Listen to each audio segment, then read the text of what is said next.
Hi, welcome back to Cannabis with Kim.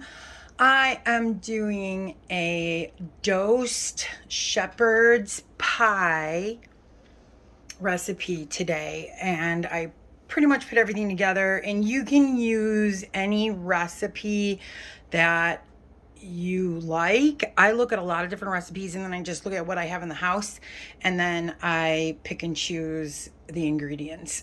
And so I add organic, free range, all that good stuff, ground lamb. Got it at Aldi's. It's like $6.99, so pretty cheap in comparison. And again, here's just some of the ingredients. Now I've already used my dosed oil as well. What I'm going to show you up here, if I can, is how on the bottom I still have the flour. So I show you guys how to infuse your oils. So this is an olive oil infused. So what I did was I sauteed my onions and my carrots, and I also used tomatoes and stuff because, like I said, I just kind of use what I have, and I use these as garbage recipes to get rid of vegetables. Plus I like using more vegetables if I can. I'm also going to use the organic sweet peas. I'm going to throw it in. In fact, that's like right now. So I'm doing right now is I'm putting everything together.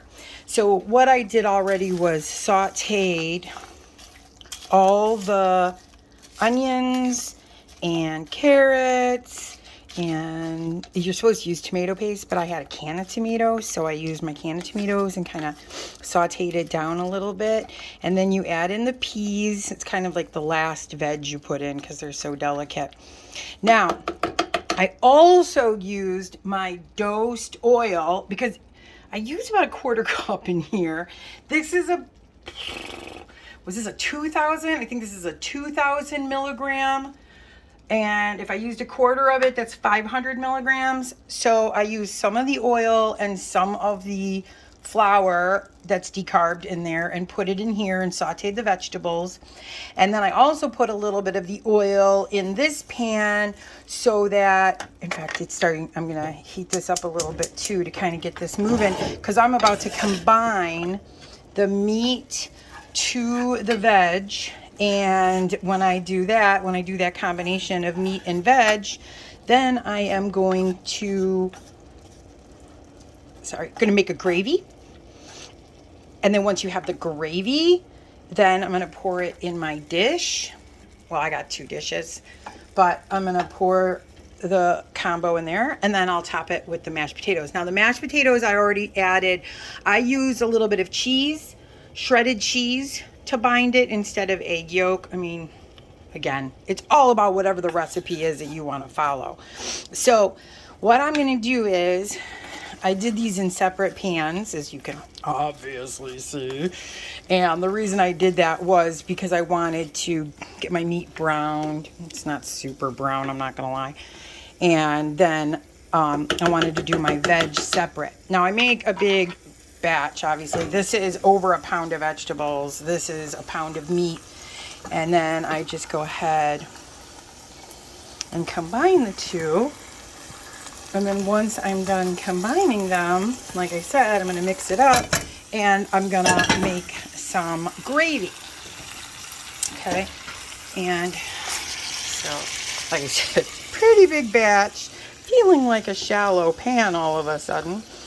But get this really nice and combined. And then go ahead, and you want some heat, of course, because we're trying to make a gravy. So what I did, because there's not a lot of fat in here, not a ton of fat, there's some, there's whatever the residual is left over from what I put in here too. But then I used just a little bit of beef broth to give it a little bit extra moisture. And then go ahead and take your flour, just taking like 1 tablespoon, and then of course just sprinkle it a boot. Now don't get me wrong, this isn't going to make a major gravy, like really heavy thick gravy or anything like that. And you, of course, depending on how much vegetables and stuff you have in yours, will depend on how much flour you're going to add. Now that 1 tablespoon that I added is definitely not enough for my massive batch that I'm making here. So like I said, depending on, of course, the strength, I'm going to add a little bit more, depending on the strength of your entire batch, because now remember, this entire batch here in this pot is 500 milligrams. So if you split it up into 5 servings, you have 100 milligrams per serving, right? So again, your dosing and your potency of your meal is going to, of course, depend on how many milligrams you're putting in and then how many servings you're dividing it up into, okay? So, like I said, what you do now is you want to cook out all of your flour, all right? So that's why you got it heated. You don't want raw flour, okay? Just one of the truths behind cooking, right? One of the tricks.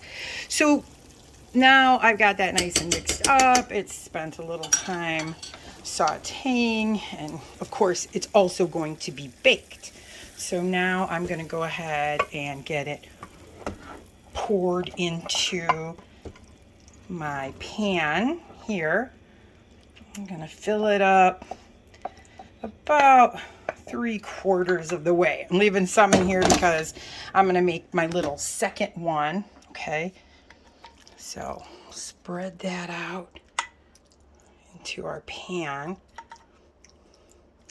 And the reason why you don't want to fill it all the way to the brim with all the veg and all that good stuff is because, of course, now the mashed potatoes go on top.